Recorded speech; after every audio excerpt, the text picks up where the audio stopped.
اب ہم آتے ہیں معمولات کی طرف، اعمال کی طرف آتے ہیں کہ ان دنوں میں بندہ مومن کو کیا کرنا چاہیے۔ اللہ کے رسول صلی اللہ تعالی علیہ وسلم کا فرمان ہے کہ جو کوئی 10ویں محرم کو روزہ رکھے تو اللہ تبارک و تعالی اس کو 10,000 فرشتوں کی عبادت کا ثواب عطا فرماتا ہے،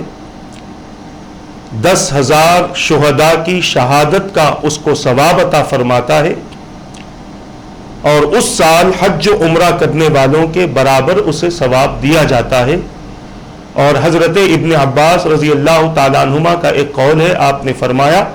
کہ 10,000 حج و عمرہ کرنے والے کے برابر اللہ تعالیٰ اس بندے کو ثواب عطا فرماتا ہے۔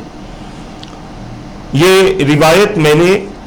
امام جوزی کی ایک کتاب ہے بستان الواعظین و ریاض السامعین، امام جوزی رحمۃ اللہ تعالی علیہ نے اس کتاب میں ایک باب باندھا ہے، اور وہ باب ہے یوم عاشورہ۔ اس میں آپ نے وہ احادیثیں جمع کی ہیں، وہ روایتیں جمع کی ہیں، وہ اقوال جمع کیے ہیں، اور اس پر بڑی تحقیق کے ساتھ آپ نے گفتگو بھی فرمائی، اور اس بات کو آپ نے ظاہر کیا کہ یوم عاشورہ کی فضیلت اللہ تبارک و تعالیٰ کے یہاں، اللہ تبارک و تعالیٰ کی طرف سے بندوں کے لیے بہت زیادہ ہے۔ اب ایک اور روایت ہمیں ملتی ہے، اور یہ بھی امام جوزی رحمۃ اللہ تعالی علیہ نے اپنی کتاب میں لکھا ہے۔ حضور اکرم صلی اللہ تعالی علیہ وسلم نے ارشاد فرمایا کہ جس نے 10ویں محرم کو غسل کیا وہ مرض الموت کے علاوہ کسی لا علاج بیماری میں مبتلا نہیں ہوگا۔ یہ ایک تدبیر ہمیں بتائی گئی۔ اب بعض کہیں گے ہم پابندی سے غسل کرتے ہیں پھر بھی بیمار ہوتے ہیں، تو تقدیر الگ ہے۔ ایک تدبیر بتائی گئی ہے کہ تمہیں اپنی زندگیوں میں بیماریوں سے محفوظ ہونا ہے، تو خلوص نیت کے ساتھ 10 محرم الحرام کو آپ غسل کریں، انشاءاللہ تبارک و تعالی اس غسل کی وجہ سے امید ہے کہ بندہ آئندہ بیماریوں سے محفوظ ہو جائے، اور ایسی بیماریوں سے جو لا علاج مرض ہے، اور اگر کوئی بیمار ہو بھی جاتا ہے تو اس مرض کا علاج موجود ہے۔ میرے آقا نے فرمایا جو لا علاج مرض ہوتا ہے وہ لا علاج مرض سے بندہ 10 محرم الحرام کے غسل کرنے کی وجہ سے محفوظ ہو جاتا ہے۔ اسی طرح ایک اور روایت ملتی ہے، فرمایا گیا اور جس نے 10ویں محرم کو اسمد سرما لگایا، یہ خاص سرما ہوتا ہے جو مدینہ پاک میں ملتا ہے، اور جس نے 10ویں محرم کو اسمد سرما لگایا اس کی آنکھیں سارا سال خراب نہیں ہوں گی۔ اور بھی رسول اکرم صلی اللہ تعالی علیہ وسلم نے اپنی امت کو اعمال کی ترغیب دی ہے، اور اس عمل میں 3 عمل تو میں نے بتلا دیے، روزہ رکھنا، یوم عاشورہ غسل کرنا، یوم عاشورہ میں سرما لگانا۔ میرے آقا صلی اللہ تعالی علیہ وسلم فرماتے ہیں اور جس کسی نے یوم عاشورہ کو کسی مریض کی تیمارداری کی گویا اس نے تمام انسانوں کی تیمارداری کی۔ یہ ثواب اللہ تبارک و تعالی اپنے بندوں کو عطا فرماتا ہے، ثواب میں اضافہ فرماتا ہے۔